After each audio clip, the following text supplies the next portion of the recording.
Star Trek mocks Voyager's Year of Hell. Star Trek Voyager's acclaimed Season 4 two-parter, Year of Hell, can be added to the long list of Star Trek properties lovingly mocked by Star Trek Lower Decks.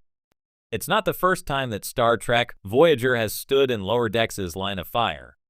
The animated comedy's fourth season opener, To Vix, was chock full of references to some of the weirdest things that happened in Star Trek Voyager. Lieutenant Tom Paris, Robert Duncan McNeil, guest starred in the Lower Decks episode bearing his name. Season 2's will always have Tom Paris in Star Trek Lower Decks Season 5, Episode 3, The Best Exotic Nanite Hotel. The USS Cerritos is tasked with exterminating a glumpus of nanites from the Cosmic Duchess, a luxury interstellar cruise ship.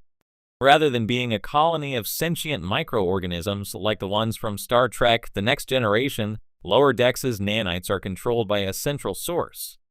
The source of the nanites' power turns out to be the USS Endeavour, a microscopic Intrepid-class starship that's been lost in the Prime universe for a full month as the crew tries to get back to its own alternate reality. Star Trek Lower Decks Season 5, Episode 3, The Best Exotic Nanite Hotel, mocks Star Trek Voyager Season 4, Episodes 8 and 9, Year of Hell, with the microscopic USS Endeavour, which, like the USS Voyager, is an Intrepid-class starship with a female captain. Upon being discovered by the USS Cerritos junior officers, the Endeavour's frazzled Captain Tersel says they've been through a month of hell. Lieutenant Beckett Mariner Tawny Newsome replies with a month, highlighting the discrepancy between Star Trek Voyager's Year of Hell and the USS Endeavour's much smaller time frame. That the USS Endeavour is a minuscule twin to the USS Voyager winks at Star Trek Voyager's own shrunken Year of Hell. The Endeavour's home universe exists on a much smaller scale than Star Trek's Prime universe, so it's funny that this Intrepid-class starship spends a smaller unit of time in so-called hell. The USS Endeavour's month of hell in Star Trek Lower Decks also references how Voyager reduced Year of Hell from a full season to a two-part episode, after the disastrous year was first predicted in Star Trek Voyager Season 3, Episode 21, Before and After. In Star Trek Voyager Season 4, Episodes 8 and 9, Year of Hell, Captain Catherine Janeway, Kate Mulgrew, and the USS Voyager crew repeatedly dodge the efforts of Anarax, Kurtwood, Smith, and the Krenim Imperium to erase the USS Voyager from time. Anarax sees Voyager as the sole anomaly preventing him from restoring the Imperium, which would also restore Anarax's wife and family. Over the course of the eponymous Year of Hell, the USS Voyager experiences dwindling resources and increasing casualties, and Janeway's patience wears thinner.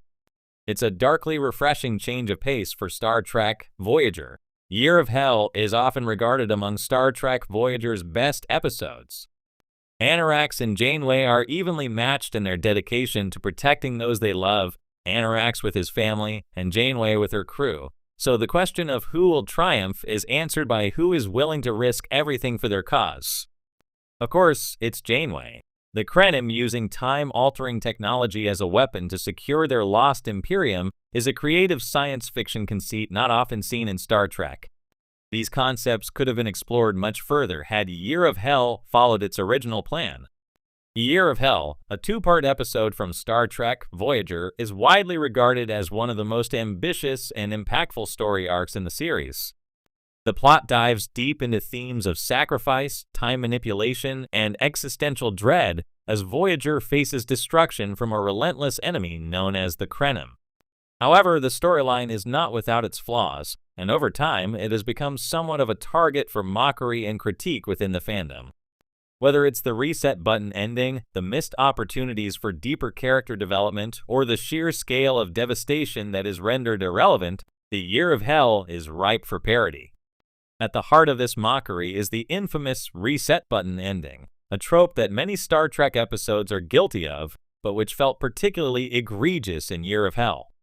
Over the course of the two episodes, Voyager is systematically torn apart.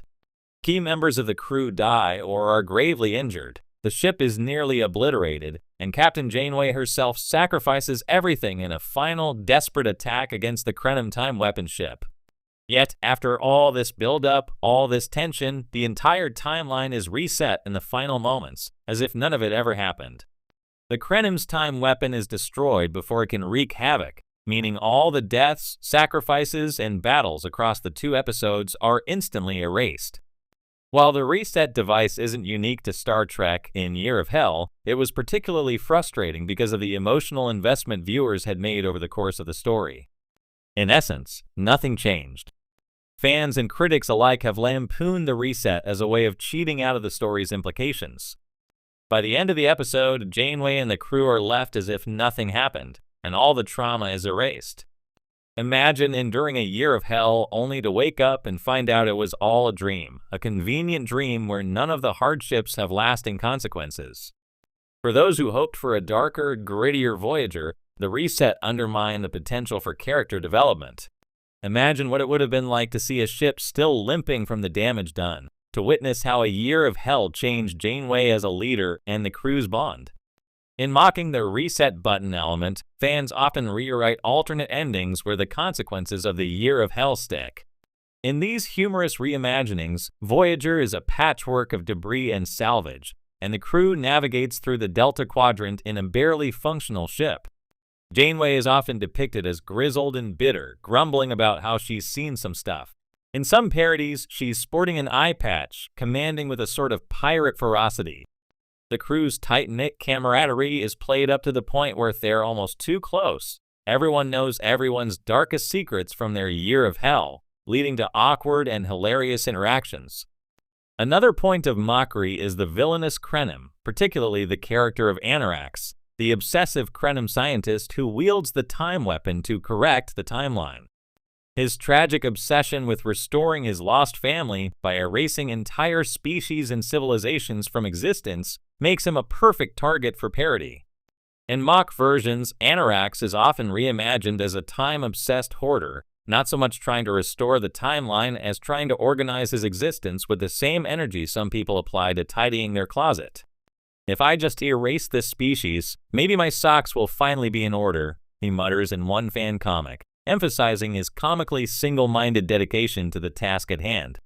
The Krenim's time manipulation itself is also a rich source of humor. Time travel and manipulation are notoriously tricky subjects in science fiction, and the absurdity of being able to erase entire civilizations from existence with the push of a button has led to numerous jokes. Fans have imagined Anarax wielding the time weapon for increasingly petty reasons, such as erasing a species because their planet's name was too hard to pronounce or because they didn't serve good coffee. In one fan-made skit, Janeway angrily confronts Anarax after he erases a peaceful species, only for him to sheepishly admit that they cut him off in space traffic. Parodies also love to poke fun at the sheer scale of destruction that Voyager undergoes during the Year of Hell. By the end of the episode, Voyager is a wreck, with huge chunks of the ship missing, and the crew fighting fires almost every other scene. In mock versions, this damage is taken to absurd extremes. In one parody, Voyager is reduced to a single, barely functioning escape pod, with Janeway standing heroically at the helm, determined to complete the mission. The rest of the crew, crammed into the tiny pod, are less enthused, with Tom Paris asking, "At what point do we just call it quits?"